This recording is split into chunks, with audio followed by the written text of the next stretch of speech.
Welcome to the Undisputed podcast. I'm your host, Jenny Taft. This podcast is the full show from today's episode of Undisputed from start to finish. They've got a busy slate, so Skip, Shannon, let's get to it. Good morning. Welcome to Undisputed. We are live from Los Angeles. I'm Jenny Taft, here with Skip Bayless and Shannon Sharpe. Guys, what are we doing? How you doing, Skip? I am now convinced you have a Dak Prescott voodoo doll up in your palatial estate way up there in Bel Air, and every night you take one more pin and you stick it in your Dak Prescott voodoo doll. There can be no other explanation for what we are seeing. What do we see? We haven't seen anything. I don't know. That's the problem. Nothing. We haven't seen anything. Shannon, you don't strike me as a voodoo doll kind of guy.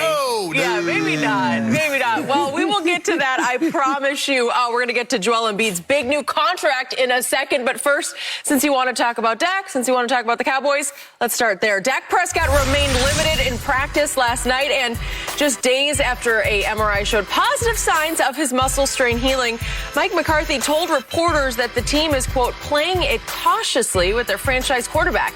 McCarthy also said, quote, no urgency from my perspective to see Dak play against Houston. He also said that if Dak does not play this Saturday, the team will hold him out for their final preseason game, which makes sense. So, Shannon, if you got the voodoo doll, what's going on here? Skip, I told you when this came out, it sounded a little bit more serious than what they were leading on. They didn't want to cause alarm or panic within Cowboy Nation. By the way, our man Troy Aikman drove that home. Right, without on top of that. And what started out as a 2 to 3 day injury, he'll be back 2 to 3 days, turned into 10 days and a second MRI. And normally, Skip, it's kind of like if you're in a building and everybody says, well, leave the building in a timely manner, no need to be alarmed. Everybody's going to take off running because you said I shouldn't be alarmed, therefore I should be alarmed. It was the mere fact that the Cowboys in their little release with Twitter said no reason to be alarmed. Well, you kind of set off the alarm bells by saying that with him getting a second MRI. And for him, like, well, we don't want to, have a setback. I thought you told me everything was fine. Mike McCarthy knows, Skip, in order to get Dak ready to play this game, you're going to have to ramp up his volume of throws. Ramping up his volume of throws does what? Increases the likelihood. It's not healed as well as they had hoped. And so now I'm not going to put Dak at further risk. Everybody knew if he didn't play this game, he wasn't playing last game because you're not going to play your starters in the final preseason game and put Dak out there behind backups. So we knew that it was either now or never. Well, listening at the first Hard Knocks and Stephen Jones talk, he didn't want Dak to play at all, regardless of before the injury. So you know he doesn't want him to play now that he has an injury because all Cowboys' hopes and aspirations that you and others would have would go slowly down the drain, like Teddy KGB said, if Dak was somehow not able to play opening night. But, Skip, you're asking an awful lot. A guy that hadn't played in 11 months, and his first game of action is going to be against the Tampa Bay Buccaneers, who defense was third in QB pressures, fourth in sack. Shaq, JPP, Devin White, Vita Vea, and Ndamukong Suh. Keep going. You just keep counting them off. So you're going to have your work cut out for. It sounds like Murderer's Row. It is Murderer's Row. That you would like to know. Not saying any game is easy in the NFL, but you don't want to open up with the defending champs in their building when they're dropping the banner and want to show the world we trying to run this thing back. So I was always a little concerned, more concerned than what Mike McCarthy was saying, because 2 to 3 day injury, I've had a couple of 2 to 3 day injuries in camp. And it was what they said, 2 to 3 days. And I didn't get a second MRI, but you start going 7, 10 days, a quarterback skip throwing, that's the cause concern. That's his right arm. A right-handed quarterback, he's no use to you if he cannot throw the football. And Dak was unable to throw the football for 7 to 10 days. And so now they're going to try to slowly build him back up for September the 9th. You're concerned as rightfully you should be. Okay, my turn. I want to stress to Cowboy Nation, I still really like this football team. I like the rookie class. I like the receivers. I like what could be a top 5 offensive line if we can just keep them healthy, which is still a possibility. I think that glass is half full this year. I'm still waiting on something. The butt. Okay, I'm getting to the big but. I do not love anything about this situation because they had a big workout last night in the Star out in front of the masses. They let the fans come in. Right. And Dak was once again limited. He participated in some individual soft tossing drills, but when it came time to do the team stuff, when it was time to throw against the defense, he was noticeably absent. Something is really not right here. Yeah. And I'm going to say this one more time just to drive this point home. I've been doing this for a long time. I covered this game even longer than you played this game. I started with Don Shula's Dolphins in Miami, and I covered Chuck Knox's Rams in L.A., and Tom Landry's Cowboys in Dallas, and Jimmy Johnson's Cowboys in Dallas. I even covered Dave Wannstedt's Chicago Bears, if you can believe that, leading to Steve Mariucci's San Francisco 49ers. I can go on and on. I've been doing this for a long time. I have never, ever heard of a quarterback straining or tearing a muscle in his arm in training camp. I have not heard it. Maybe you do. I've asked you before. Muscle, though. Yeah, but it's just some weird, it's underneath the shoulder. Right. You know, it's along the side of the back there. It just doesn't happen. It's not an injury that a quarterback suffers. Sometimes baseball pitchers will have that kind of an injury. And again, we've talked about this before. Throwing a baseball is a very unnatural motion. Throwing a football this way is a very natural motion that doesn't usually hurt your arm. Skip, funny story, but true. In 1997, John Elway tore his bicep in training camp. Okay. That's a whole different issue. Okay. And he was still able to throw the football. He missed a couple of days of practice. You know what they do, and I tore mine, so I know all about this. They tear them at the top, okay? And what they do is just go right in and if it's torn a little bit, they just clip it and let it fall down because you don't really need it to throw a football. That would be in his They didn't do anything to his. He just got a little Popeye. I mean, look like he got muscles now. Okay, that's exactly right. Okay, so the point is, quarterbacks don't get Tommy John surgery because there's not that much torque on the elbow, okay? So it's a highly unusual, it might be rare, it might be a unique injury that I've never heard of to the point that everybody gets sort of tired arm. They call it dead arm in camp just because you're throwing too many footballs too quickly. But you take a day off, maybe you take a couple of days off, and you come back just fine. Correct. It's just fatigue. Right. It's not injury. Right. This is clearly an injury. And to your point, he acknowledged, he volunteered to the media, I need a second MRI. You do? Right. It's just a strain, right? Well, some people were reporting early on it was a tear. Right. Is it a tear? Right. I don't know. At least he's doing some minor sort of soft tossing. That's a good sign. Right. But it's a bad sign that you can't even participate in a practice in front of your fans at the Star in Frisco, Texas on a Monday night leading up to your dress rehearsal preseason game at home on Saturday night. Right. It's a bad sign because clearly he is not going to play against Houston on Saturday night. Can we just chalk that one up? Yeah, he's not playing. He's not going to play. And then Mike McCarthy, as he said, there's no urgency from my perspective to see Dak play against Houston. And then he concludes that the final game is only about backups competing against each other. It's the third preseason game. So this year was all different because we had 1, 2, and 3, except for the Cowboys who played in the Hall of Fame game, along with Pittsburgh. But the point is that if you just have 1, 2, 3, the way they approached this time was 1 is just for the backups, 2 is dress rehearsal, and 3 is just for the backups. Correct. So you saw very few starters playing much, if any, in game number 1, and trust me, in game number 3, you'll see nobody play. No. So Dak is not going to play in game number 3, which to your point means he gets thrown into the hottest fire you could get thrown into on opening Thursday night on a solo stage at Tampa against what was the hottest defense in pro football at the end of the year. Correct. A defense that went to Drew Brees and shut him down and went to Aaron Rodgers and beat him and beat Patrick Mahomes and beat him up in the Super Bowl. Right? And you listed off the names, you could just keep on keeping on. And that secondary was very young last year. Davis and Jamel Dean. It started to come of age. And Antoine Winfield Jr., yes. And Whitehead. Yeah. They're very good young players who are just growing up right before your very eyes. This is about as tough a test as you could get, let alone Tom Brady against your now very young defense that was historically bad last year. Correct. So you need to sort of keep up with Tom Brady. How are you going to do that? How are you going to match fire for fire Right. with Tom Brady. Well, this is the worst, which is why I already chalked up an L in this game. Skipper, you mentioned about quarterbacks don't have Tommy John surgery because quarterbacks are not throwing the ball as hard as they possibly can, changing their grips. They throw the ball one way. You're not trying to throw a two-seam, four-seam, change up. No, you're not trying to do any of that. It's just that way. And if you can turn your thumb underneath, it's as pure emotion as you can for your arm. So it's very... how many times during the year, how many times do you hear... Tom Brady can't go today because he hurt his arm. You just don't hear it, right? No. They get hit. Jordan Love got hit on his throwing shoulder. If somebody gets the arm, they're trying to go forward and somebody hit their arm. And you got a shoulder strain. But as far as, does any quarterback ever hurt his arm just by throwing the football? I threw that pass too hard. That 60-yard touchdown throw, it was too much, and my arm, somehow I pulled a muscle. It just doesn't happen. Doesn't happen. Okay, now back to Mike McCarthy. What did we see? We get to see episode 2 of Hard Knocks Night. What did we see early on in episode 1?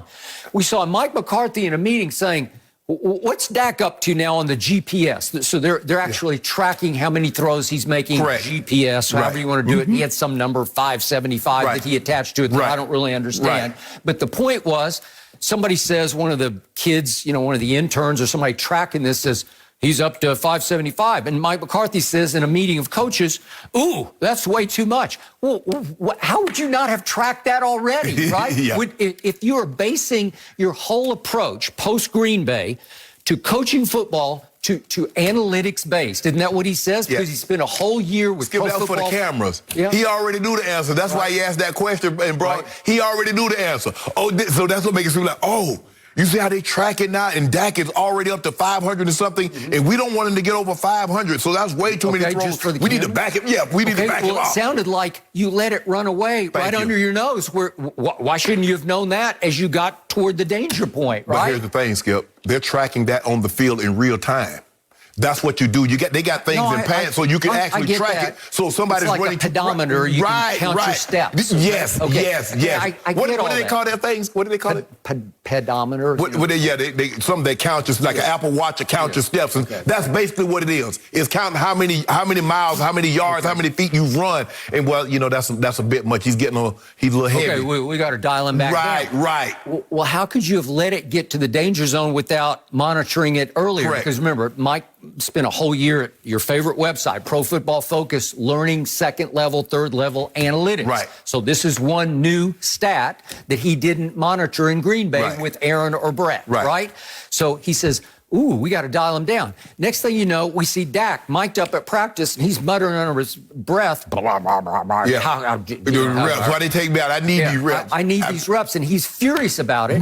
Okay, why wouldn't Mike McCarthy pull him aside before practice? Isn't that the relationship that you have with your quarterback and your head coach? Well, you have that going in. He's like, look, Dak, you're going to be on a pitch count the first week or so of practice. When you tell him, yes, absolutely. We're actually going to track every throw that you make. And he's coming off a major injury. It ain't like that. Dak has been. But that was an ankle injury, and he had, as he admitted to the cameras on Hard Knocks, he had a second surgery on his ankle, so now he's got a wishbone scar. He's got 2 incisions.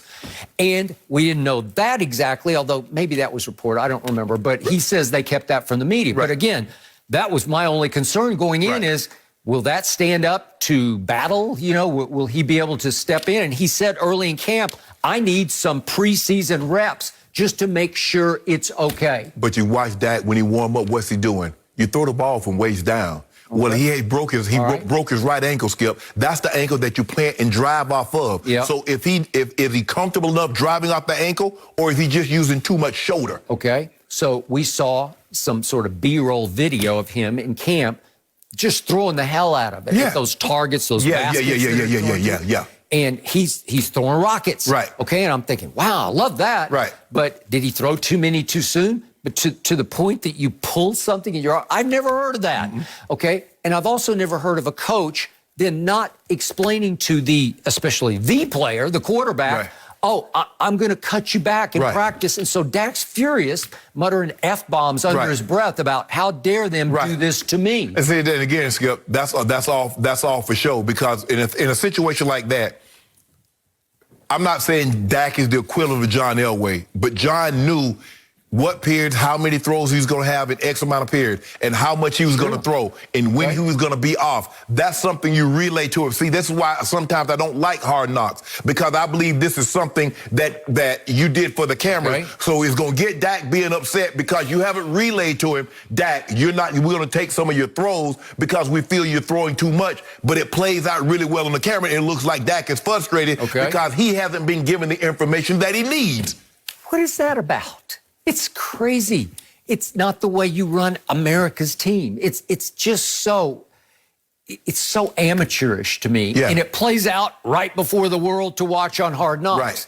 And by the way, the Dak quote, this is at the first of camp, I definitely want to play in preseason games. As far as giving you a number, I can't give you a number. I just want to obviously get back out there and get some reps before it's real. Yes, right? yes. That's what you always say. Just to have live defense coming at me. And he said it's just a part of the process of what he calls bearing the injury. Well, he wasn't talking about his arm injury because it hadn't happened. Right. He's talking about the career-threatening ankle, the compound fracture of his ankle. He needs some reps under fire just to be able to get his feet underneath him, his legs underneath him, and say, I'm okay, right? Yes, Psychologically, yes. I'm good. Skip, it was hard. 95, I missed a bunch I had off-season ankle surgery, and I missed a bunch of time, and I ended up tweaking the ankle in practice, and so basically I missed all of preseason except the last game. We go down to Jacksonville, we play in Jacksonville, and Mike tells me, Shannon, I'm going to play you into the second half because I need you to get. But I couldn't. I wasn't in the shape that I needed to be in. Come first game against Buffalo, if I'm healthy that game, I'll probably go for 250, 300. At the time, I had one of the fifth best received opening days in NFL history. But I was so fatigued. Was that a shot at the Bills at that No. Well, it was them that just tried to play me man-to-man. I don't know, maybe whatever they were thinking. But Skip, I was so fatigued. I was so out of sorts, like with the step and hand placement. It was one of my best receiving days, but it was probably one of my worst overall games in the history that I played. For the simple fact, I got no preseason. I got no preseason games. And for someone, and guys, I tip my hat to a guy like Adrian Peterson and LaDainian Tomlinson, because they really never played in this preseason, and they still went out there and were able to get MVPs and things. But I couldn't do it, Skip. And it's hard for me to see a quarterback not take any reps and just come out there and just start firing. Patrick Mahomes played. Tom Brady played. Barely, but they played. But they just want to get their feet They wet. want to get the feel, Skip. You want your spidey senses to start tingling, so when you feel guys around, you know when to duck and how to fall. Tom's like, okay, yeah.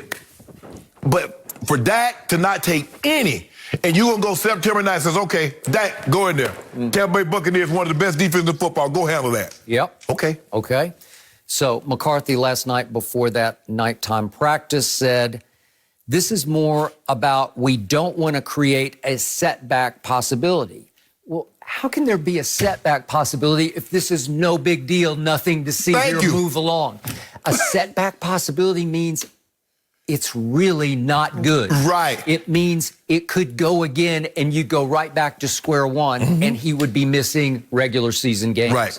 With an injury I frankly have never heard of. Setback means, Skip, is that it hadn't healed or progressed to the point that we feel comfortable allowing him to do what he would normally do. Okay. So we're going to be overly cautious because the injury was more serious than we led you to believe. Okay, I got it. So to your point about LaDainian, Adrian Peterson, Ezekiel Elliott. Right. They don't need to touch the football or bang pads with anybody in a preseason game because the easiest position to translate from college to pro football is the running back position. It's just instinct. Just take the ball. More instinctive. and again, you have your gifts and you need to be in shape. Zeke hasn't been in great shape. Right. But Adrian and LaDainian would be in peak shape. Yes. For game number one, and they would be fresh because they haven't been running into people. Correct. Maybe they would in some goal line drills in camp. Right. Maybe in some scrimmages against another team, they would get a few carries just to get their bodies used to a little bit of contact. But they are waiting for game one, and they will be ready. Zeke, whatever he has to give back, I think he's going to have a bounce back here. However good he can be in game one, he's already there. He'll be there right now. Right. quarterback is a completely different beast. Completely. It is cerebral and physical, and so much is happening so fast. Yes. You can't simulate it in practice. No. You really can't simulate it in a camp scrimmage against the Los Angeles Rams because you're wearing a target where they can't touch you, and it's just different. They can sort of... When you charge, Skip, you tell them, like, okay, in this period, like here, we'd like for you to show us a couple of these looks. You're actually telling them the kind of looks that you would like to see because of the things that you'd like to work on. And vice versa, they tell you what they would like because there's some things they want to work on. Yeah. I promise you in the game, they're not calling across the field. Hey, Mike, what you want to see today? What kind of defense you want us to give you? What kind of offense? What kind of sets you want? That's not how they do it in the regular season. Nope. In practice, in training camps, that's what they actually do. So I don't know what Mike's talking about. I'm sure this is eating young Dak Prescott alive because he is a baller, he is a gamer, and he is about to start making $75 million. And that's the thing, Skip. He's like, damn. Now, all these training camps, I have never, ever been injured in training camp. And the one time I get paid, and it's my opportunity to say, see, you should have been paid me. Now I got to deal with this. Yeah. That's what's on Dak's mind, because that's what happened. When you get your money, you want to show everybody, well, this is why they paid me. As a matter of fact, I'm underpaid. Yeah. And now I got to deal with this. Okay. $75 million he makes. Second on the quarterback list this year. I know Josh Allen signed a big deal, but it doesn't kick in for another year. Right. Second on the quarterback list is Tom Brady at $27.5 million. Dak will make 75 to the second place, 27.5. 47.5. And here we are. And what would I always say a year ago about him? His greatest ability is his durability. And boom, now we got this. Talk about hard knocks. So you talk about me, you jinxed it. I didn't jinx it. Yes, you did. You say the best thing about Dak Prescott is availability. I was just stating a fact. Was that not a fact? And since you uttered that, what happened? He don't me. I know Shannon Sharpe. He's got his little Dak doll. I'm not getting involved with this. No. I feel for Dak. Livingston Bramble did that. Remember the video past the answer? No mercy. This just in, guys. The Tim Tebow experiment in Jacksonville has come to an end. The tight end hopeful was released by the Jaguars this morning and tweeted himself, thankful for the highs and even the lows, the opportunities and the setbacks. I've never wanted to make decisions out of fear of failure, and I'm grateful for the chance to have pursued a dream. Thank you to the Jaguars organization and everyone who has supported me in this journey, and we know that God works all things together for good. Shannon, what is your reaction to the news? Skip, I'm not surprised. I think Urban Meyer saved his credibility by doing this. And I said I was going to be shocked if come Tuesday he wasn't released, given what he had put on tape. You're asking an awful lot of a guy that's 34 years of age that hadn't played football. Skip, if he's coming back to play the position that he had played, I said, okay, it's going to be a long shot. But to come back and try to an entirely different position, one that he's never, ever played, and try to make it in the NFL. Skip, that's the one thing we know. Like in college, sometimes you can give a guy give a guy a scholarship, and he might not ever contribute, and that's okay. But because you only get 46 guys on game day, the spots are too valuable for you to have a guy when he can add no value, play no contribution. And when he didn't play special teams, that's the telltale, Skip. If a guy's not a starter and he plays no special teams, there's a greater chance that he's going to be released because you got to bring some value. They're not keeping the third string tight end that can't play special teams. They're not keeping the third string running back or a fifth wide receiver if he can't make any contributions on special teams. I was shocked that Tim Tebow on Saturday night played no special teams, not punt return, not kick return. Skip, I'm not saying he's going to be the returner, but I'm saying he could have been on the front line. So I was surprised when he wasn't doing that. I was like, this is not a good sign. And then when they saw that, I don't know, Urban would have lost all credibility. They talked about it on every show. Everybody was talking about it. Everybody was tweeting about it. It was trending.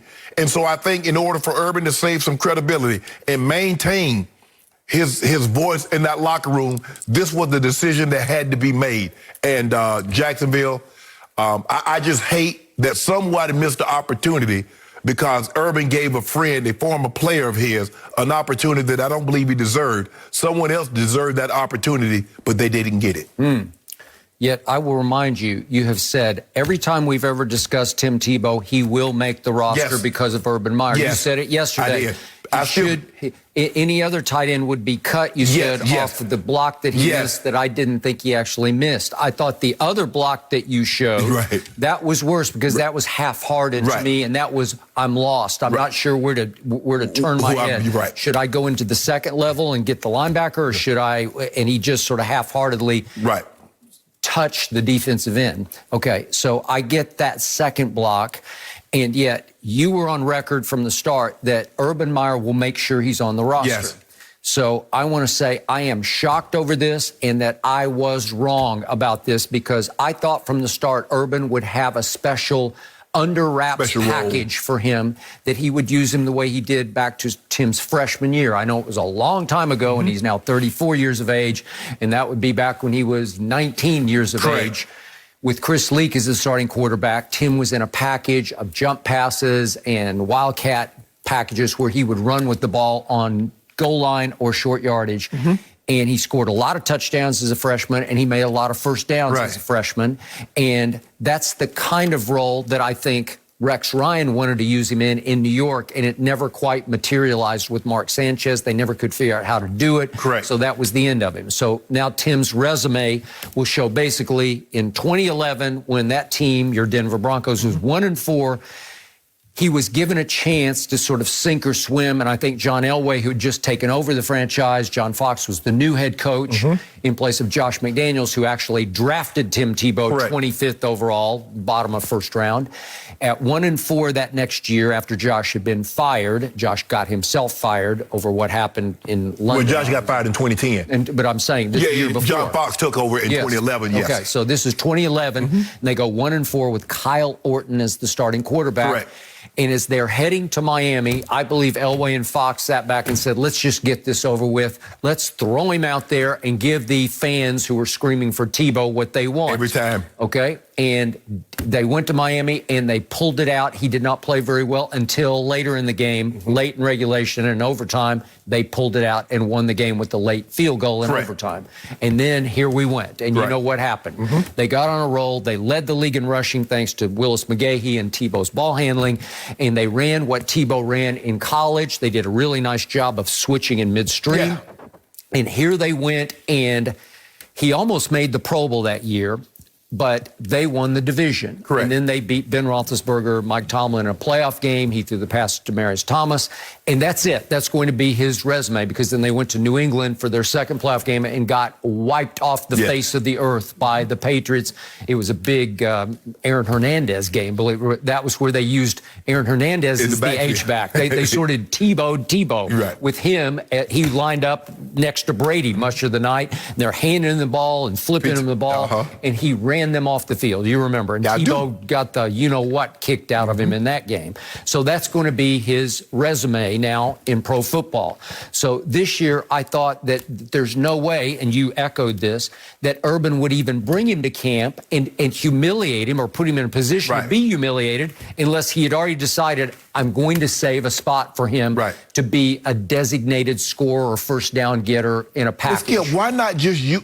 Why not just go ahead and use him in the role that you envisioned that Urban was going to use him as? Why put him in a tight end situation? Because that was crazy. I said from the start, there is no way. It's not his skill set. He's never caught the ball under pressure in a game. He's never had to block for anybody. And he's never had to block. So you're asking him to do two things he had never done as a football player. And obviously, he was a great college football player, but he never did any of this. In high school in Jacksonville, he never did any of this. I doubt he did any of it in Pee Wee football, No, he's probably been a quarterback his whole life. I'm pretty sure he's been a quarterback his whole life. So I'm dumbfounded, and I'm with you. The key was, the telltale on Saturday evening was, he didn't play one special teams. I thought he would have to say, I'll show you guys, I'm willing to punt cover, kickoff cover, I don't know, just something. I'll block on field goals and extra points. I don't know. Don't you have to do something? He had 16 snaps with 0 special teams, not a good sign. Because normally you have 16 special team snaps because you punt, they punt, they kick off, you kick off. You're on all those, because that's what I did, Skip. Even though I wasn't playing a whole lot offensively, I was on all the special teams. So now I get an opportunity to go in the game. It's like, okay, let's see what he will play special teams. This is when you were a 7th round draft pick? I was a 7th round draft pick. So, and how many players were in camp when you got there? Well, my year was the first year that they were allowed to only bring 80. Okay. Some of those years, you could bring 100, you could bring 120. The Cowboys had 110 a couple times. Yeah, you could bring. My year was the first year that you were only allowed to bring 80. And so we had, obviously they had the 3 amigos. We had like 7, 8 wide receivers. But I was really the only one that could play all the special teams. Vernon Turner, who we came in together, he was a return guy, so he could play the punt return, kick return. But running down on kickoff, I was on the front line, I was an L3. So I was like, okay. It's like, Dan's like, you're big enough, you can play special teams. I want you to okay. I'm trying to, Skip, whatever if the head coach comes to you and says, look, I want you to try special teams. Play no special. I didn't play special teams since high school. And I was the long snapper. That was the only special teams that I played. But it was an opportunity for me to make the team. My only thing with Urban, if you're going to use him in a role, why make him try for another role that you know he's not going to be able to do? I don't know. And yet they completely defused and derailed Tebow mania by no interviews. Tebow did 0 interviews. And they kept him down, tied for 4th on the depth chart with 2 other guys. So there are 3 guys ahead of him, and then there are 3 guys listed as 4th on the depth chart. So no, it never escalated. It never took off. But I'm going to assume that the one route that looked like was called for him, or at least he had a chance to be the receiver, and you pointed out as we looked at it yesterday, somebody ran somebody broke off their route the wrong direction, and Tebow sat down where he shouldn't have sat down. Something happened where Urban sat back and said, well, he can't even figure out how to adjust his route, Yes. And I will say this about Tim Tebow, and I know what he is as a quarterback. He was never a cerebral quarterback. He's never a reader of the defense. He's as instinctive as a running back is, he's very good riding the side. He can do that. It's actually a gift of his. He's a good ball handler, and he can hold on, and either pull it or give it, depending on what the defensive end does.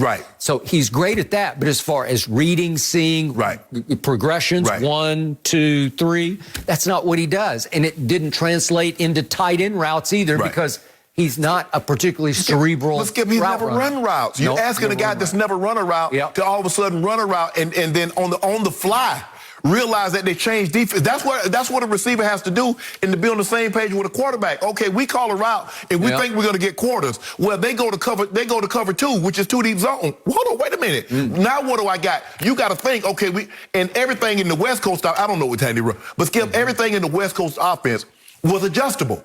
So you had to be able to adjust on the fly. Or am I taking it down the hole? Am I keeping it up the seam? Or am I hooking it up? And you got to think about that, Skip, by your 3rd step, because I keep what I got. Because John can't be back there patting the ball. So, like I said, Skip, I could be wrong, but it looked to me that Tim on the route had a clear. They were bringing the dagger, Tavon Austin, in behind it because Tebow is going to clear that area.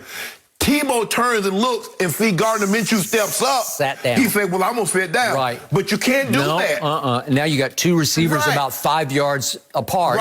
And Tavon's like, I'll catch it. It was thrown to like 2 guys. It might have been intended for Tebow. It might have been. But the thing is, so I'm looking at, because if you look at here, you look at this, it's like they ran a dagger. 2 clears. I think he might be the slot guy next to Tebow. Look at what he does, Skip. So he's expecting it to be vacated because Tebow has cleared it out. Everybody's dropping to a zone, so it's cleared out by Tebow. Tavon says, hey, I'm in. And it's a broken play because Minshew gets Minshew steps up, and so that's what I'm thinking. Tebow looks back, sees him, steps up. I'm like, I'm just going to sit down in the vacated area. So in the end, I'm sorry this happened for the league's sake, because I thought it would have been a good story for the league. I'm sorry for all these shows, because we would feed off it all year long, going back and forth about his roles or lack thereof, or his however many snaps he would get. And yet, in the end, Urban is not a man who succumbs to social media pressure. So No. I don't think he cared about what the shows were saying or the social media. He just said, I really like this football team. Right. And I think he was very impressed with what his young quarterback did the other day. And remember, he took a running back later in that ATN. and I love him. And I told you, he is really good. And Skip, the running back that they had, Robinson was 100 really in the top 100. Okay. So it wasn't like not like he was a bum. Nope. So I think Urban sat back and said, you know what? We're going to be just fine. We don't need him. He's not going to add much. Right. I think he liked having him around because the kids sort of would look up to his accomplishments, and he was good for leadership, and he didn't rock any boats or anything, but he couldn't back it up on the field as number 85. I just hate that they put him in a position where he couldn't succeed. Yep. Tim Tebow was never going to be a tight end. If you're gonna use him in a certain role, okay, let him play that role. If he's going to be like a jack, now he's not going to be Taysom Hill. Taysom Hill can catch the ball. Taysom Hill is more athletic than Tebow. Totally agree. And the key is he's faster than Tim Tebow. But Skip, think about it. There are games that he didn't play offensively, but what did he do? He the up back on punt. Yep. He plays punt return. Yep. He's a kick return. So he's doing all those special teams until Sean Payton says, you know what?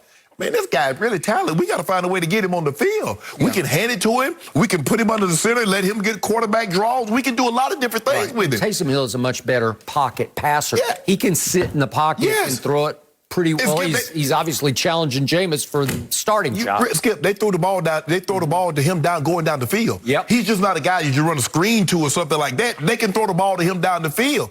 He can throw it down the field. Yep. But he can block. And so for me, I just hate that Urban. I didn't think Tim Tebow really could on his own merit, make this team. I thought Urban would give it. I was like, well, Urban, you know the man can't play tight end. Why would you bring him back knowing that he can't play a position? If you're going to have him do what he did in Florida, let him do that. Let him do it, and don't put 85 on him. No. Don't put him in a situation he can't succeed. So, don't try to make me play a safety. That's not what I want the offensive side of the football. Okay, wide receiver to tight end, I get it. But Tim Tebow has never blocked. Tim Tebow has never caught the ball. No. So I'm assuming also that Tim's baseball career is over because he gave up baseball because the Mets are saying we're definitely going to bring him to camp, to spring training with the big league team. Right. And instead, he chose to pursue football one last time. So I'm assuming the Mets thing is gone. He did make an all-star team at AA. He was now at AAA. I don't know what would have happened, but I'm going to assume that that's all done now, that he's done as a professional athlete. Skip, he does a good job on the SEC Network talking about football. Yep. Skip, well, that's what he's going to do. Skip, but the thing is what Tim needs to understand, you did have a successful career. God blessed you. Everybody's not going to be Tom Brady. Everybody's not going to be Adam Vinatieri, Skip. Adam Vinatieri retired at 46. Yep. Tom is 44. So when you average it out, the average NFL career is about 3 years. So even with a Tom Brady and Adam Vinatieri, because for all those guys that play 10, 15 years, there's some guys that don't make it to bring the average NFL career down to 3 years. I got it. So, Tim, you're great. But here's my point about Tebow. I don't know him well personally. I've interviewed him 3 times. I interviewed him right before we started this show. Remember when he had his baseball showcase at USC out here in L.A.? So just before we started on September 6th of 2016. I spoke to him after his showcase, and he drove home the point to me that he was still devastated that he never got a chance to start another NFL game as a quarterback after that magical run in Denver. And I still say, I've told you this before, 20, 30, 50 years from now, people will look back at, what did that guy Tebow do for that year? Well, that was pretty great. That run, it was magical. And he's pulling games out left and right. And I always said he can make plays at the end of games. He was going to need somebody to do for him what the Ravens have done for Lamar Jackson. They build the entire offense around his skill set and let him take his lumps and says, okay, this is what we're going to be.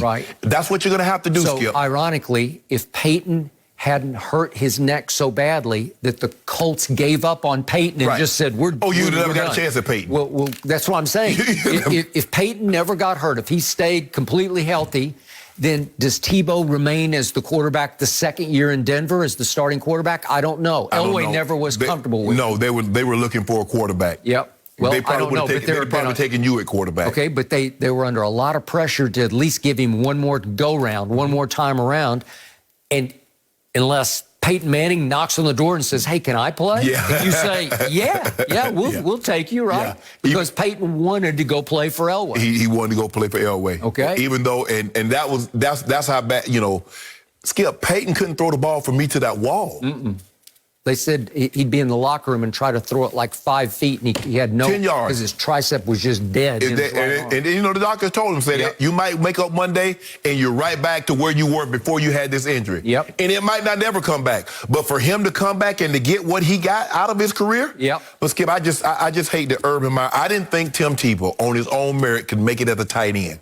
Yeah. I just hate that Urban put him in this situation, knowing that he had never played this position, knowing that blocking is a mindset, and that's not how Tebow's wired. If you're going to let him do jump passes, if you're going to let him, give him that. Let him run the Skip. Put him in the backfield and let him let Gardner Minshew hand it to him or toss it to him and let him, do what he does and throw the ball. But don't put him in a situation where he can't succeed. I got it. Well, let me say, in conclusion, that I will miss Tebow because I miss those days of 2011 on ESPN. That was on ESPN2, as you recall. We were doing ratings off Tebow Mondays that I don't think anybody will ever reach again on that network. It was unbelievable, the firestorm of reaction, pro and con, to Tim Tebow. Yeah, I think we've seen the last of Tim Tebow as an athlete, sporting and trying to compete in a sport. Well, I've told you, he was the biggest lightning rod I've ever encountered and the single most debatable professional athlete in the history of sports that I have encountered was Timothy Richard Tebow. Yeah, I mean, I just like I said, I wish Urban would have set him up for success and not failure, because this was a failure from go. Right. And I just feel bad that now he's a married man. I don't know this for a fact, but I assume they want to start a family pretty soon, and I think he's going to segue into the next phase of his life. Yeah. Well, I give Tim a lot of credit for giving it a go, and I always love who he is as a person. I just hope he finds something that keeps him happy moving forward, guys. Add Joel Embiid to the list of players who are getting paid this offseason. The 76ers big man has reportedly agreed to a 4-year, $196 million contract extension. It would keep Embiid in Philly through the 2026-27 season and guarantees him $261 million. So, Shannon, can you see the Sixers winning a championship during this contract? No. Oh, I mean, they're going to have to get another couple of stars, Skip. As what we see right now. Now, we know Ben Simmons wants to leave. We know they want to get rid of Ben Simmons. But as of right now, because I don't know who's going to come, what other superstar or superstars are going to join Joel Embiid. But just to answer Jenny's question, right here in a vacuum, no, they ain't winning. No, absolutely not. Skip, do you realize he's missed on average 20 games over the last 4 years? Those are his healthy seasons. Yeah, and he just went through a playoff run with a torn meniscus in his knee. Go ahead. Even in the bubble, Skip, when they only played, 70-something games, he missed 51 of those. Yeah. So I just don't see how he's... And he is missing playoff games, Skip. Yeah. Remember that he had the tummy issues? I just don't see it happening, Skip. I'm not so sure that, you talk about 4 or 5 years. Skip, this contract might age bad in 3 years, given his injury history. That's what I'm looking at. Talent, he might be the best big. He a joke of the best 2 big men, and I list them as 5 in the game. But Skip, he's missing on average of 20 games, and that's when he's 100% healthy.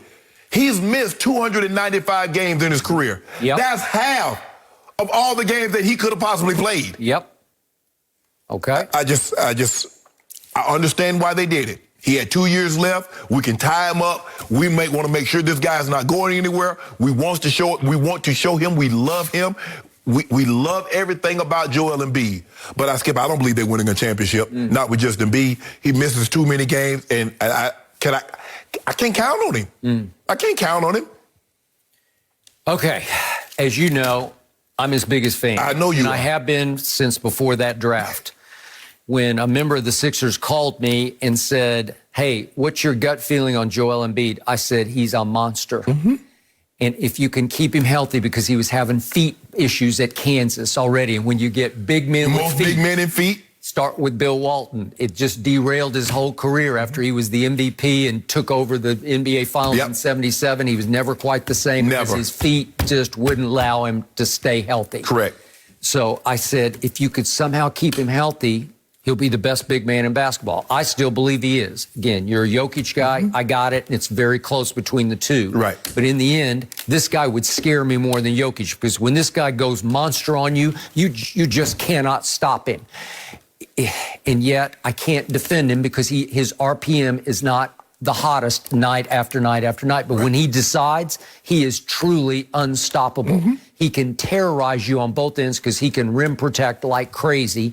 And as you know, he's as great a big man, 7 foot plus, free throw shooter as I have ever seen. Yeah, he has no weakness offensively. No. Yep, he got mid-range. You can shoot the three. Great free throw shooter. But back to the basket. He is coming off his career year. It was so good, and he finished a narrow second to Jokic, obviously, in the MVP. That qualified him for Super Max. So he got it, and he got the goods, because not only is it guaranteed with him having a playoff an option in the fourth year, but there are no more provisions protecting the Sixers in case of catastrophic injuries to back or feet. From here on, he's golden. He got $261 million. Okay. So I believe they are highly capable of winning a championship, but I believe in Ben Simmons a lot more than you do. Clearly, he has psychological demons. He's got the free throw yips. Yeah. He is so shaky at the free throw line. You believe they can win a championship with Ben? Well, with Ben, I wouldn't give him up. He's too valuable to give up. All he's done is make 3 straight all-star teams and 2 straight all-defense teams. And I saw him. I keep harking back to that February 13th game at Utah without Embiid. When he went after Gobert and scored 42 on him and made 12 of 13 free throws, because the motion, he's left-handed obviously, is pure. There's nothing wrong with the motion. It's all between the ears. Skip, so if you get him with the right psychologist / psychiatrist / shrink, if you can get him on the couch and get him to eliminate the demons in his subconscious about the free throw line, because obviously in the playoff game against Atlanta, he got to the point, I don't want to shoot free throws anymore, because he has huge pride that Giannis really doesn't have. Giannis is like shameless at the free throw line. Giannis will go up there and airball 1 or 2, and it's like, I don't care. And in the closeout game, he started making them like he was Joel Embiid. But the thing is, Skippy, I mean, I don't know how Joel Embiid can win a championship with a guy that shot one shot outside the paint in the fourth quarter and only attempted 3 shots in the fourth quarter in a 7-game series. Because he's 16-8-8, and he can shut down Trae Young. He can take the point guard out of the game. And it's just it's value you can't find. I can't have him unplayable late in the ball game. He became unplayable. Doc took him out of the ball game. He did. And it's being reported that he and Doc a relationship have done irreparable harm. Well, it felt like to me Doc threw him right under Doc's bus and drove it back over. Well, hell, Joel Embiid was driving the bus, because when did the game, to ask Joel Embiid, when did you feel the momentum shift? Yep, I got it.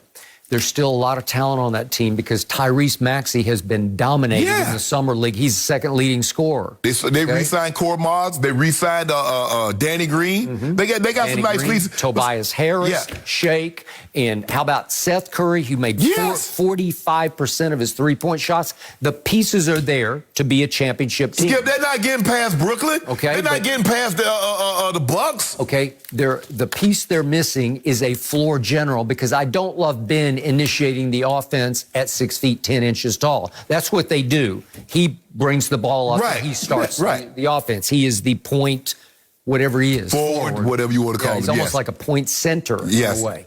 But they are, you've talked about Damian Lillard, but obviously they would have to give up Ben Simmons to get Damian Lillard. Oh, the Sixers would get out of that tomorrow. I don't know about that. I know about that. I'm not that convinced about that. You think they want to give him up? I'm not so sure. They want to give him up. He want to be gone, too. Yep. They got firepower. Skip, I can't believe that you... Okay, if he hadn't had a torn meniscus during the playoff run, it wouldn't have shocked me if they would be the NBA champions this year. Man, they wouldn't. Well, did they not were they not in commanding positions against Atlanta? Atlanta walked him down. Okay, walked him down. He's got a torn meniscus, and he was never quite confident. Which is what I've been saying. I got it. His health. Now you're going to have to hope that he stays hurt, because if he has one pure year where he's healthy, can they win? Yes, they can win a championship. All I can base it on is this: he's been hurt more than he's been healthy. You say I gotta hope he's hurt. You gotta hope he's healthy. Just one time, which he's never been, is an entire NBA career. I don't hope that he's hurt. I'm just basing it on what I've seen since he's been in the NBA. So would you have turned down the Supermax and let him go? No, I would have turned it down. You can't. No, I'm saying, if you're the Sixers, would you just say you can walk? No. Skip, they got him for 2 more years. He was on the contract for 2 more years. What I'm saying is, didn't you have a disgruntled employee? Why he disgruntled? Yeah. Huh? Why is he disgruntled? He got 2 more years on his contract. Well, if you said no Supermax, if you just said we decline on that, we're not going to give it to you, right? They couldn't wait another year? Well, you just let him go. Let him walk. No. Right? Okay, Skip, well, that's what you're saying. You'd let him walk. I didn't say, Skip, okay, they got him under contract for 2021 and 2022 leading into 2023. So he wouldn't be a free agent until the summer of 2023. Yep. Did I really need to have to do that immediately? All I'm saying is, based on his history, the guy's missed 295 games. That's what he's missed in his NBA career. You realize they came within one shot, which was the luckiest shot I've ever seen in a playoff game by Kawhi Leonard. Yes. Of going to the NBA Finals, right? Mm-hmm. And it was against a Golden State team that was injury racked, right? That they were about to fall completely apart. Mm-hmm. Well, you don't think Embiid could have won that series? Yeah, I do think he could have. Came within one shot. But remember, he has tummy issues. It was always something. Yeah. But even with tummy and, either sick or hurt, it goes to the last shot, and the ball bounces around the rim 17 times and falls through from the corner. Right. Never seen that before. And he hadn't been that close since. Well, okay. But I thought they were in really commanding position, and then his partner in crime ran for the free throw line. Hold on. You said, okay, you got to keep Ben Simmons, but then you say his partner in crime. And you got to get him fixed in the offseason. You can't find 16, 8, and 8 in all defensive team. You cannot. That's extraordinary. Skip, he's 6'10". Skip, you talk about like he's a 70 challenger. Like you can just go find parts and just put it on there and he's up and running again. It's not that simple. I wasn't that big a fan of that car, but that's just me. I would take the Charger over the Charger. Oh, you like the Charger? When the Charger came out in 66? Yeah, I loved it, actually. I wish I had it. Actually, that was the first, the Challenger, that was the first year of 70. That's why I just said that. But, well, maybe you like Mustang. I figured you was a Mustang guy. Came out in 64. But that's neither here nor there. That was my first car, actually. Really? Yeah, Did you keep it? Did you keep it? What do you mean, did I keep it? You should have kept it. Do you know? No, I didn't keep it. Do you know what that car would be worth now? It was junky. It had like a sewing machine engine, right? It was a 6-cylinder, like a 3-speed on the floor. A lot of them had that, Skip. Yeah, it could barely go the speed limit. That's all you needed. Okay. But Skip, you talk about Ben Simmons like he just needs a battery and then he'll work just fine. He has some issues that's going to take a lot more than just a battery to solve. I got it. But all of a sudden, Giannis, even you said, he's a disaster in the postseason. They ran into the right team at the right time with the right coach who said, I'll just single cover him with my young center and we'll take him out of the game. We didn't build a wall. But you just said the difference between Giannis and Ben Simmons is that Giannis doesn't care if he airballs a free throw or a three-pointer. I saw Giannis airball 2 3-pointers. Airball 1, he's like, man, that wasn't even for real. And then come right back and airball another. It's kind of blissful ignorance, you know? Yeah, that's what I'm saying. You're kind of like in your own world out there. But Giannis is going to go to the paint. Giannis is unafraid of failure. Boy, if I got Ben Simmons and Embiid, I'm keeping them because they are aircraft carriers. No. Yep, can't find them. No. Yep. I'm gonna get Dame Lillard and put in with Ben Simmons and put that in the pick and roll. Then I'd still need a closer. Don't do that, Skip. Don't do that, Skip. You know what Dame is.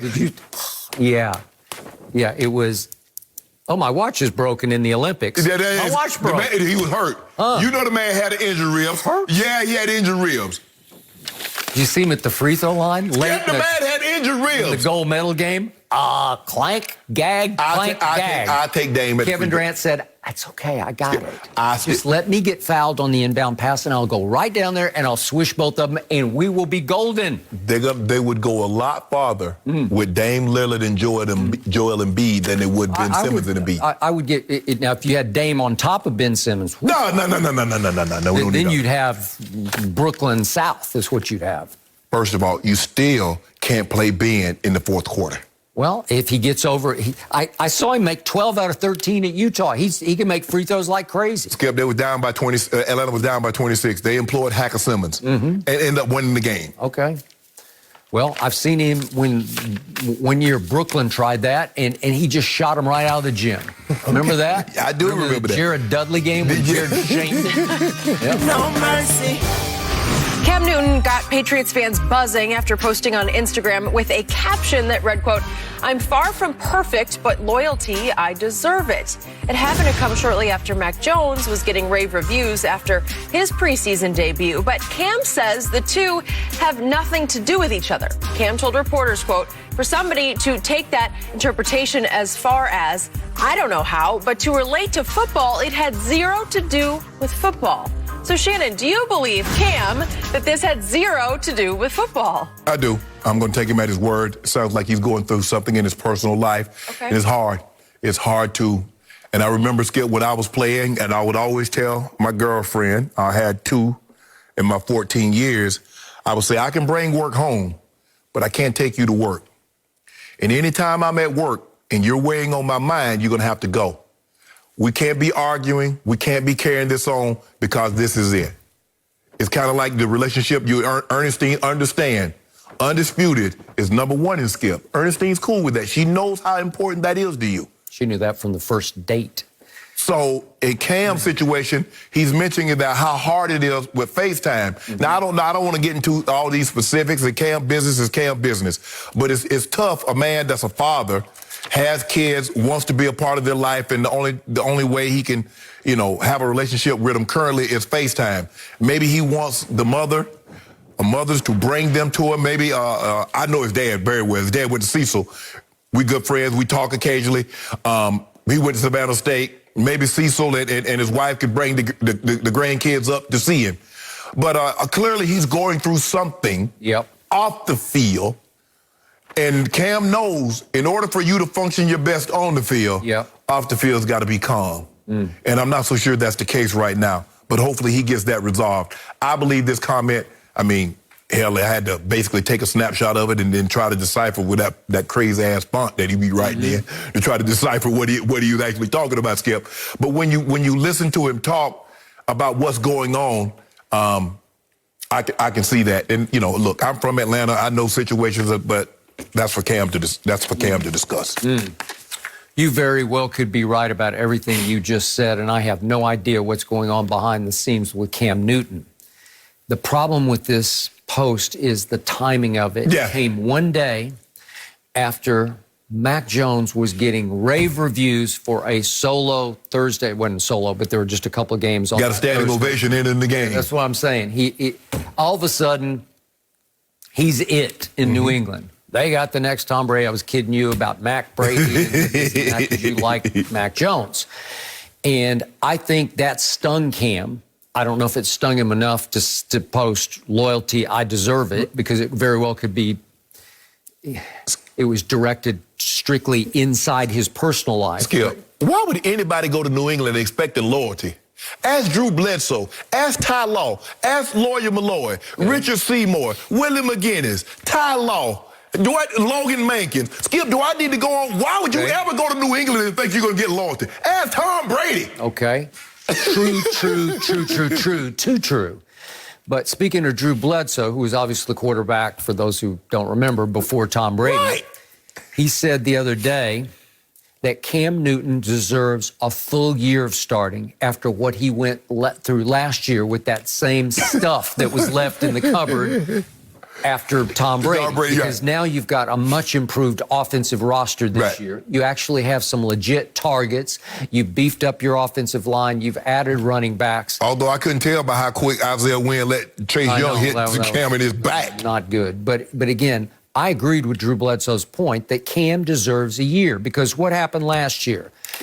Cam got off to a nice start. They were 2-1 and almost 3-0, because that game he played that Sunday night at Seattle was one for the ages. It was his third highest yardage total since his first 2 games of his pro career. Remember, 397 yards at Seattle? Right.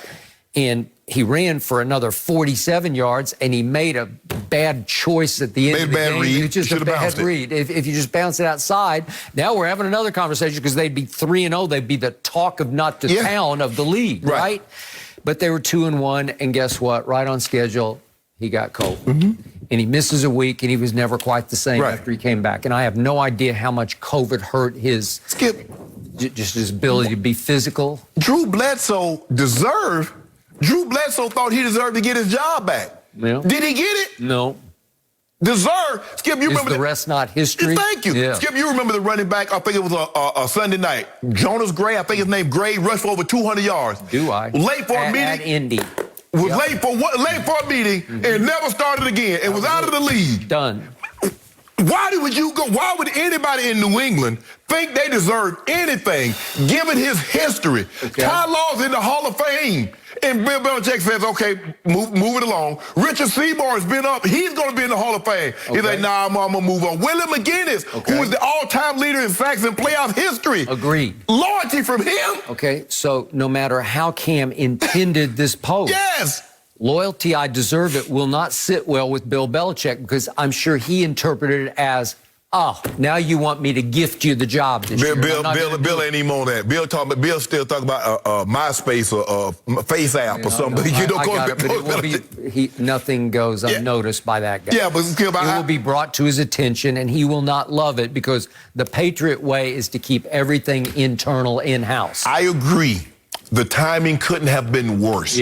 But I do believe that Cam is going through something off the field. Well, it could be, but you have to be smarter than that, because there's no, even if you're going through it, you don't have to post about it. But Skip, maybe that thing just bubbled up. Okay. Maybe it was just festering. And who knows? Maybe Cam have that implosive personality that you just hold it and hold it and hold it, and then I just hope whatever he has going on, that he can get it resolved, get it fixed, because Cam, understand, Skip, I've never seen a quarterback that position, because it's so much mental. It ain't nothing about no physical, because quarterbacks normally on average have the worst on the team.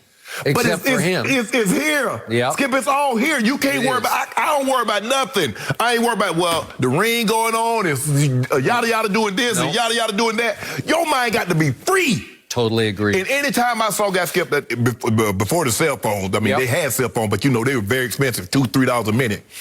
Every time I turn around, we have a break, I see guys run to the phone, because you could dial out of the phone. I said, man, if y'all don't get what off these phones, I said, see, that's your problem. You always talk about, I ain't playing, they ain't playing me, coach doing me wrong. You doing us wrong, because every break we get, you run your butt on the phone. What do you think they doing? You calling somebody that's at work, you at work. And if they try to call you, what do they think you are? You at work. You messing up my money. Oh, Skippy. Man, I go hang up on everybody. Who you talking to? Man, I'm talking to Blue. If you weren't saying you weren't talking to your mom or your wife about the kids, dude, dial tone, study your playbook. But guess what's gonna happen? We're gonna go out there and you gonna bust her out, and then Mike gonna make us repeat, because you in here worried about what Sally doing. She on the job. She ain't thinking about you. Okay, I agree. Bottom line, no matter how he intended this, you can't tempt fate with a post that might get back to Belichick and make him raise They got the Patriots got a social media That's team. What I'm saying. It'll get back to him, they gonna get back to it. Trust me, he will not love it. Why would you tempt fate? Because Cam Newton is on his last legs. I'm pretty sure. If he gets cut at the end of camp, I don't think that'll happen, but if they just say we're going forward with Mac and we'll have Hoyer backing him up, it's possible they would say that if they really love what Mac does in game number 2. We'll see. But the point is, Would anybody else take a shot with Cam? I'm just not sure. Not so sure either. But Skip, hey, I was like, look, I mean, sometimes coaches ask you, son, you got something going on at home? I mean, you don't seem like yourself. Yep. And maybe Cam has had a conversation with Coach Belichick, like, you know, Coach, hey, I'm all here, but I do have some things going on that will get taken care of. I mean, you know, like I said, my coach never asked me that because they already know. I one time in college, Skip, broke up with my girlfriend, and I used to work for Coach Davis' work study. If anybody knows, we didn't get Pell Grants. We had work study. So I was in Coach's office. I was, you know, around, and he said, son, what's wrong? I said, Coach, me and my girlfriend broke up. He said, you know, what, son, what happened? I said, we were both sick. And he looked at me. I said, I was sick of her and she was sick of me. And that was the end of that. So that was the last time. From that point on, that was 1987. Ain't looked back. Okay.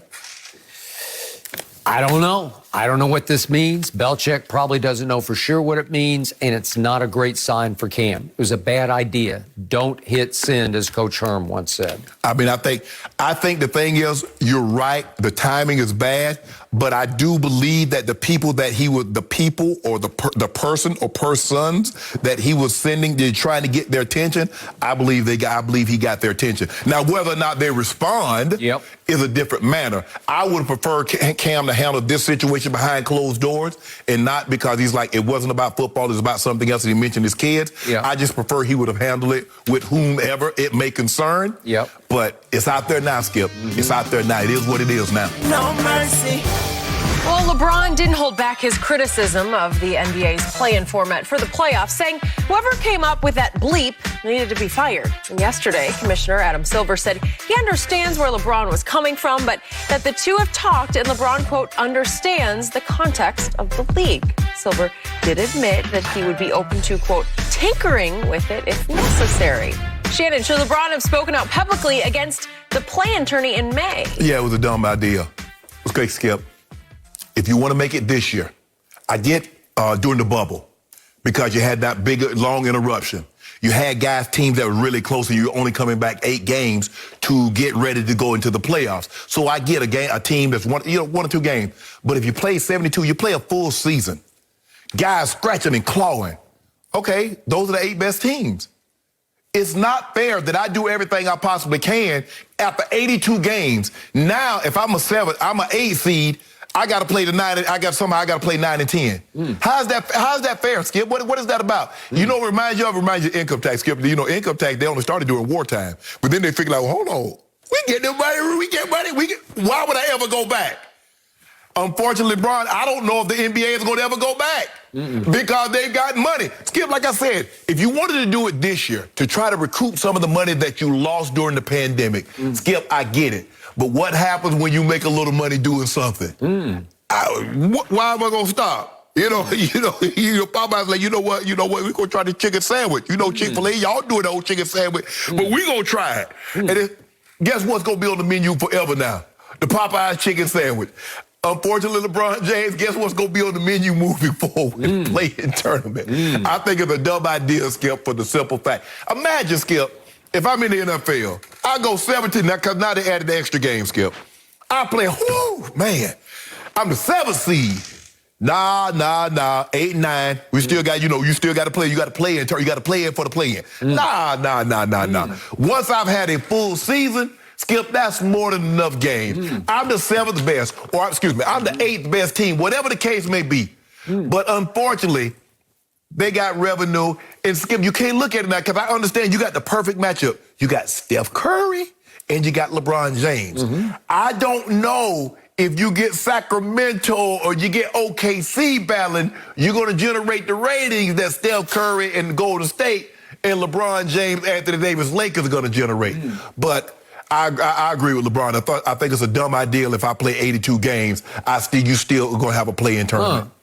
Yet, LeBron's a pretty powerful voice in this league. In fact, he's the face of this league, and somehow, some way, the Players Association signed off on the play-in game. Yeah. Right? Yeah.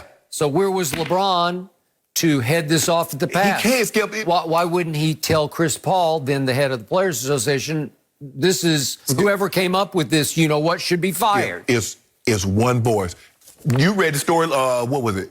2 weeks ago, Tom Brady said, the NFLPA, y'all ignorant. He says, we took pay cuts while the value of the teams increased. Well, how'd that happen? Well, where was Tom Brady when the CBA was going on? You see, he's only one voice. LeBron, I get LeBron is the face of the league. But when you got other guys wanting to sign off on it, and plus, Skip, you got to understand. People looking at LeBron, they say, LeBron, you making $70 million off the court. Yep. You could afford to miss that, because guess what? Mountain Dew and Nike and all these teams, they're going to still cut you checks. Yep. All our money tied up to basketball. If we don't play, we don't get paid. Yep. So my only thing is, Skip, I get it. During the bubble, you had a couple of teams that was right there. You were only going to play 8 games. I get the play-in tournament for that. But moving forward, when you're playing an entire full season, nah, I'm good.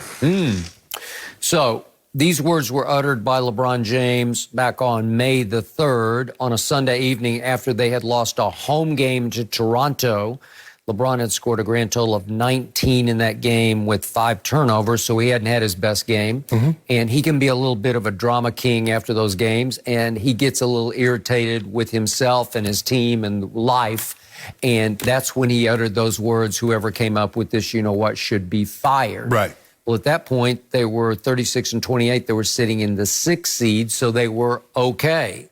And yet they were going to creep backwards and find themselves in the, 7th seed, going up against Steph Curry and company in the 8th seed. And unfortunately for LeBron, 2 things were about to happen. That was going to be wildly successful for the league. To your point, you did get star power. You got you got the ultimate marquee. You got 2 top 5 players. Right? But furthermore, LeBron has to be a little more careful about what he's saying, because you can condemn it all you want, but if you condemn it publicly, you're still the leader of a team that might have to deal with it, because it ain't going away. No. It was already in concrete. You were going to have to do it. Right. So it really didn't do his team any good for him to say that publicly at that point. That's more of a private, something he expressed privately. Right.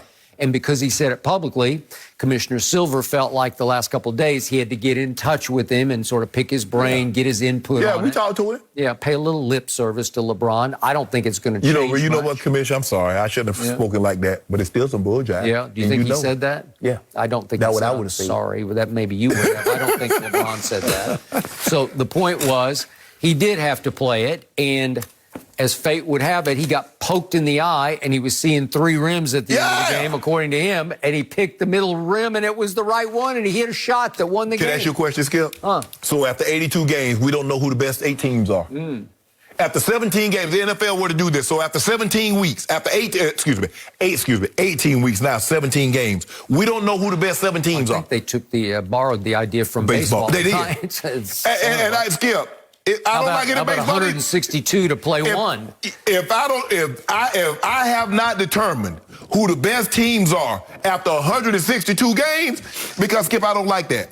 In a one-game scenario? No. But it worked in the bubble, and it worked last year. It was fun. I'm with you. The premise of it is not fair.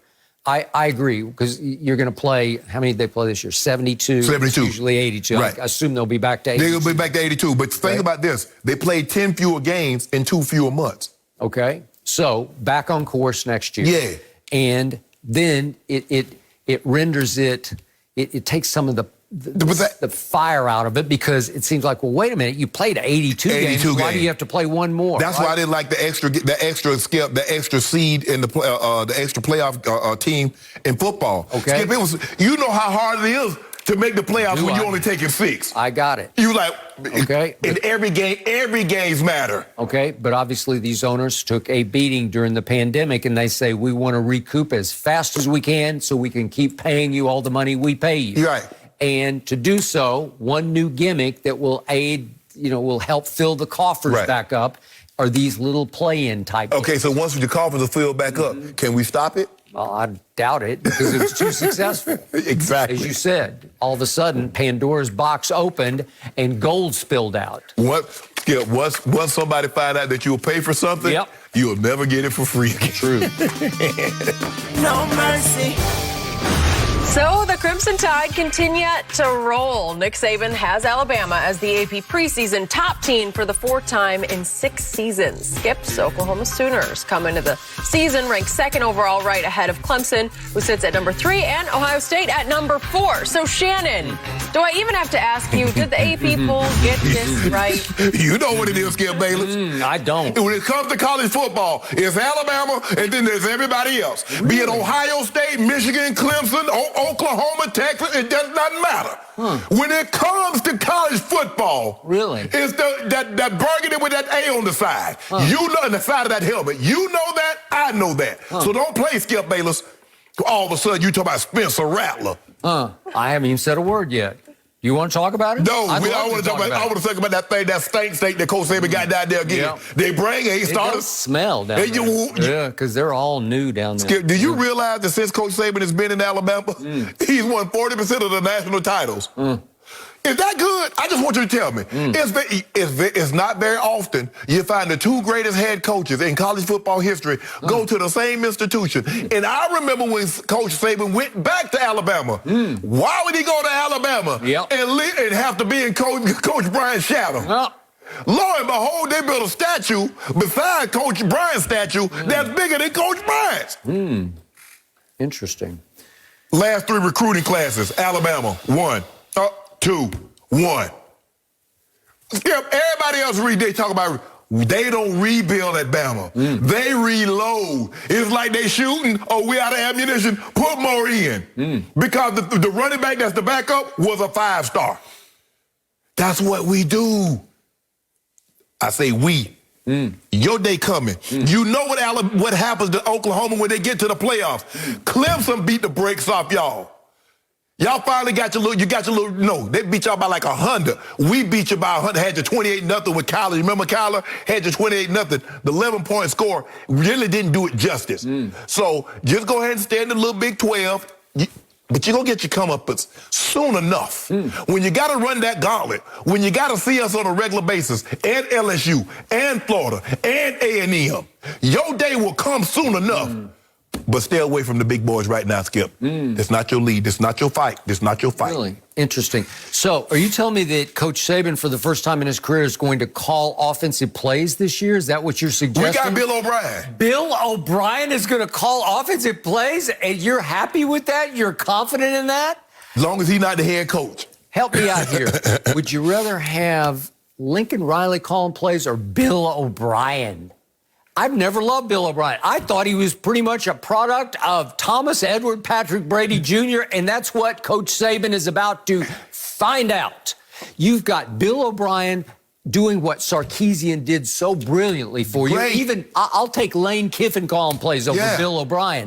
You are now stuck with him, and guess what? He has a quarterback who has barely played quarterback at the Alabama level. Number 1 dual threat quarterback coming out of college. Bryce Young. We got him. 5-star.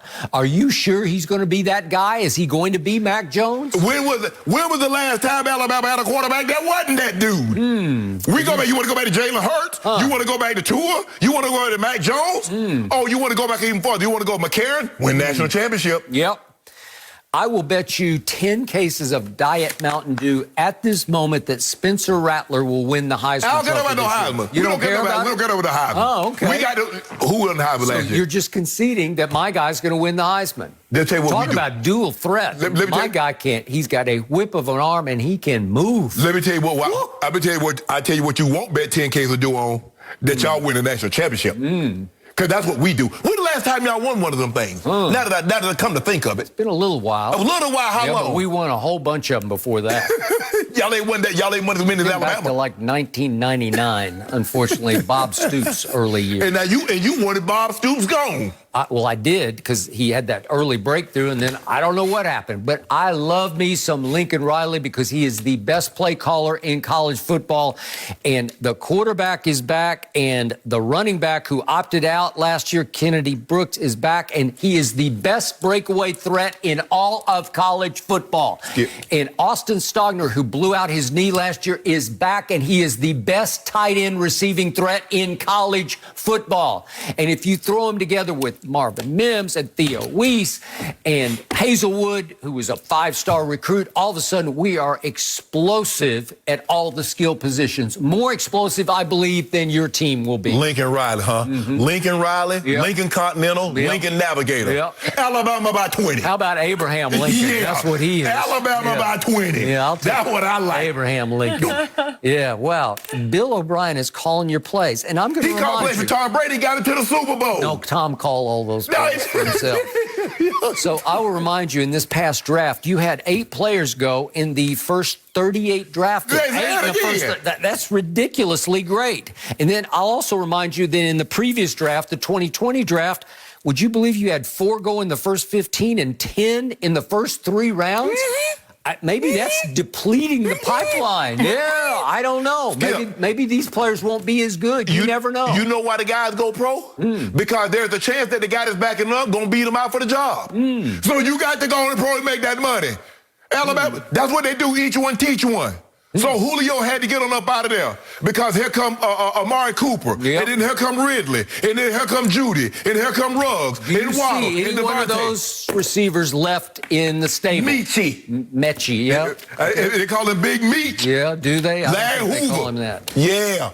So all I know is the tide is about to get rolled because my Sooners are poised to explode on the world. Yeah. And we are going to cakewalk through the Big 12 because we got it at home. We got Nebraska, who's not in the Big 12 anymore, but once upon a time. So we have the big rekindled rematch with Nebraska at home. We got TCU at home. We got Iowa State, who's ranked 7th in the country in this poll, at home. Love it. But Skip, I mean, you think about it. Nebraska and Iowa hadn't had the matchup since Coach Osborne and Coach Switzer was going back and forth at it. That's the last time that Nebraska-Oklahoma... But it's the greatest college football game I ever saw because I was there on the 50-yard line. You doing 71? 1971, 35-31, unfortunately, Nebraska at Oklahoma. But Alabama, Skip, they go to Florida, Texas A&M. You're probably going to have to deal with Georgia, LSU. You are. Lane Kiffin calling offense at Ole Miss. See, we don't get no cupcakes like they do in the Big 12.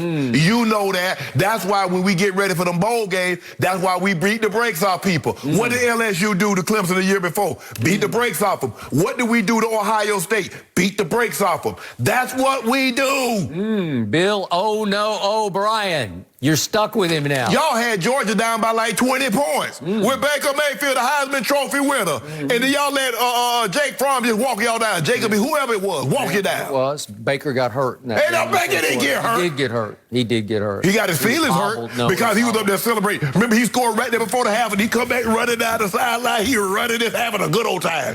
We shut that down. Old news.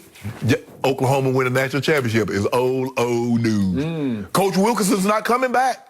Barris Wilson's not coming back. I don't need him. I got Lincoln Riley. The Selman brothers are might be better than any of them. The Selman brothers are not walking through that door. Definitely not walking through those. Okay. Brian Bosworth. Exactly. So, you know, y'all used to have a nice little squad back in the day. We got a loaded defensive squad. We're way better on defense than we used to be because we took off at the end of the year.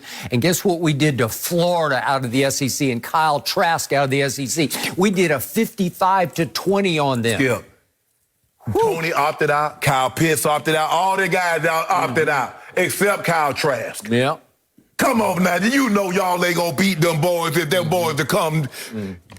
But your day coming. See how you talking? Y'all ain't loaded. We are loaded. You loaded for the Big 12. You are. You're loaded for the Big 12. Remember I said this word, this name, Kennedy Brooks. Remember this name, Austin Stogner. You're going to be spitting them out all year long over there because we have better skill position players than you do. Austin Scott, Austin Hooper, Austin, Texas, all y'all. If you see Alabama, you're getting beat by 20. That's all I know. All I know is we will be undefeated in the regular season, and we hope y'all don't play nobody. Yep. We hope we get to play. What we doing, Skip? We hope you get there. Skip, what we do? Open up on the road, number 14 Miami. Gonna have to go to number 5 Texas A&M. Gonna have to go see what number 7 Florida. Probably gonna have to see number 5 Georgia. Ole Miss, the gamut. That's what we do. And Old State Nick.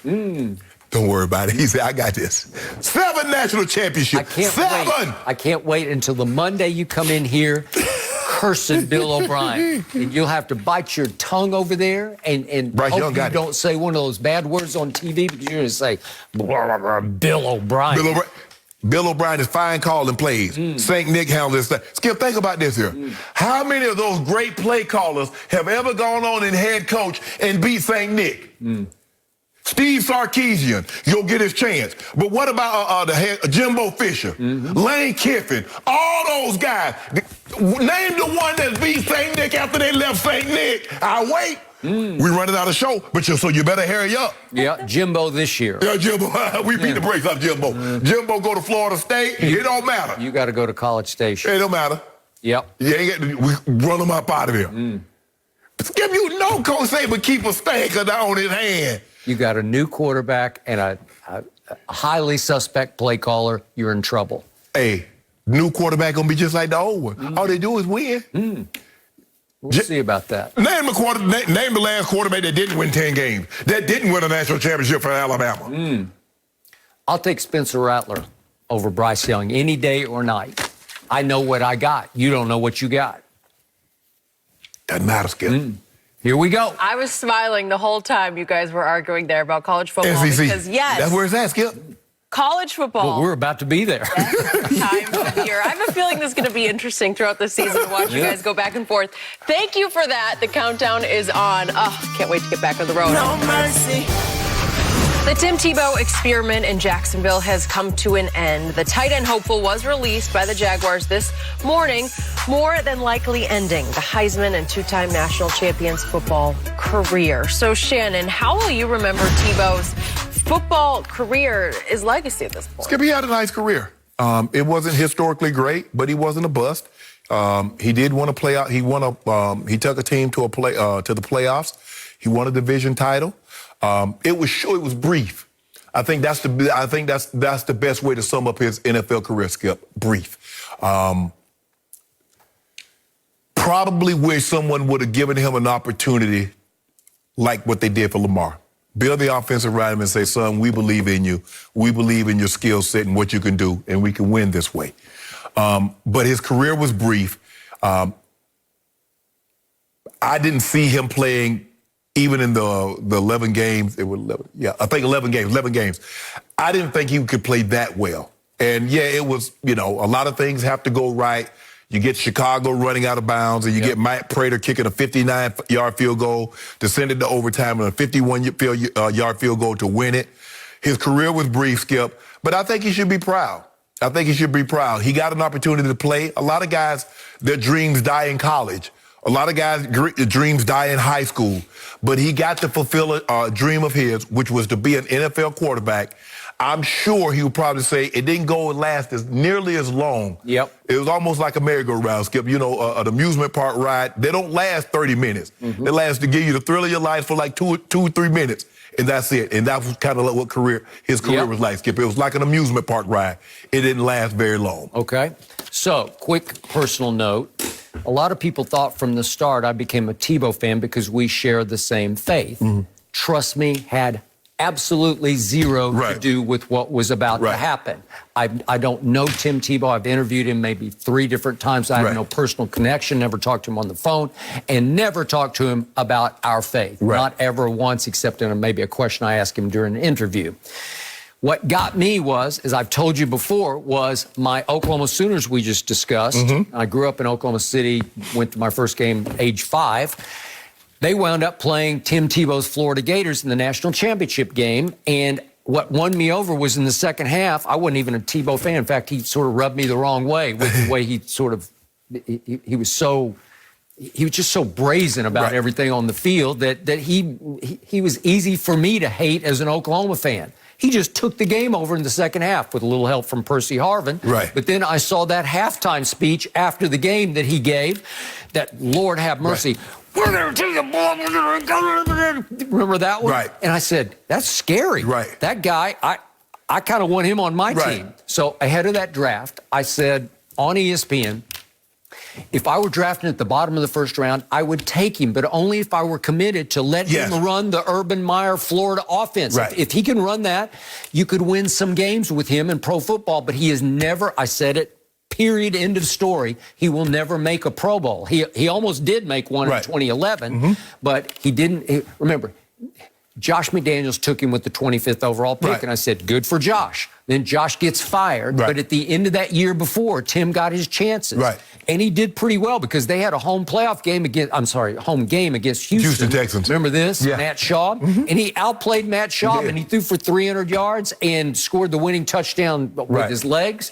And I thought, okay, maybe this will work. But you have to scrap the whole offense, which they finally did for him. I think the thing is, Skip, is that when you see a historically great player in college, you automatically assume that's going to translate to the NFL. And see, you look at Ron Dane. I think Ron Dane still might have, he had the rushing title. People are like, well, he going to be the next Earl Campbell. And quarterbacks that throw for 1,000,000 yards. Well, he's going to be the next this. That doesn't mean it's going to be the case. And I think with Tebow, he won 2 national championships. He's the first sophomore to win the Heisman Trophy. And we saw how well he had played in college. People actually thought, well, he's going to go do the NFL like that. It doesn't work like that. No, it does not.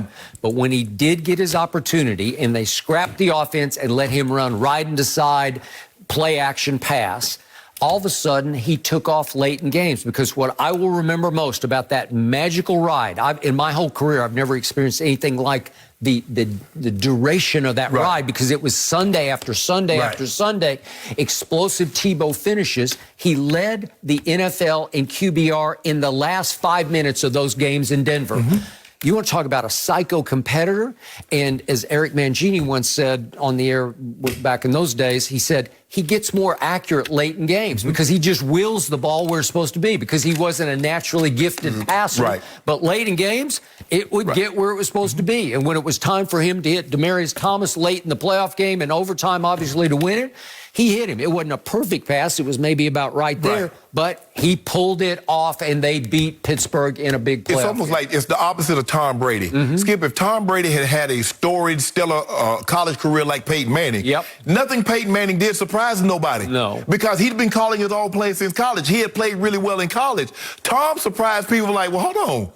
This guy just started like his senior year, and he only started like half the season. He was fighting back and forth with Drew Henson. And he's a 6th-round draft pick. If Tom Brady was a 1st-round draft pick, we wouldn't look at Tom. It was because he was like such an underdog that came out of nowhere. It's kind of like Joe. Joe Montana was a 3rd-round pick. Well, Troy don't get the credit. With Troy, you was number 1. You was supposed to do that. Terry Bradshaw, you the number 1 overall pick. You was supposed to do that. John Elway, you're the number 1 overall pick. You're supposed to do this in the NFL. It's when guys are not so accomplished in college and don't come out as heralded in coming into the NFL. And when we look back, we're like, what?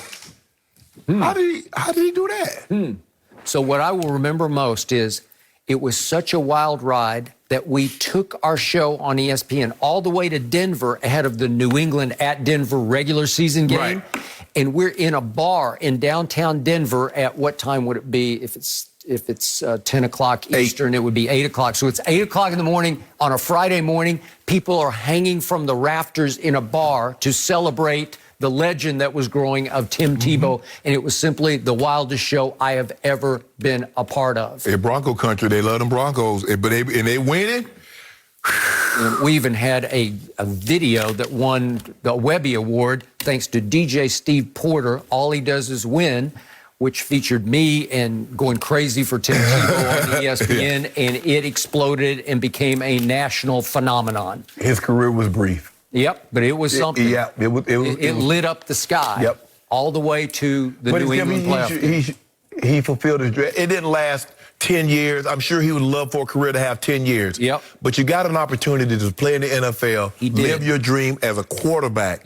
And you did win a playoff game. You did win a division. And yet, my final memory of Tebow will be when I did interview him out here when he had his baseball showcase at USC back in September of 2016. The one thing he drove home to me was, I'm devastated that nobody in the National Football League ever gave me a chance to start another game after that magical ride. So I'm sure that still sticks in his craw. Of course. There are things that we always look back like, man, I wish I could have. No mercy. Tonight, we'll we'll get to see episode 2 of Hard Knocks featuring Skip's Cowboys. Last week, we already got a glimpse into Dak's shoulder injury as well as a refocused and lighter Zeke coming into the season. Oh, and they're best friends. I liked that part. Shannon, what do you expect in episode 2 tonight? I'm telling you what I'm not expecting. A very good motivational speech from you-know-who. I'm not expecting that. But I'm sure they'll focus on Dak injury. Dak will let some frustration, let it be known that he's still upset, still disappointed that he's not able to play. They'll probably focus in a little bit on the Cardinals game. But that's about it, Skip. There's not a whole lot. Zeke didn't play. Dak didn't play. So I think that's going to be the central theme. Dak, if and when Dak's going to be able to play next.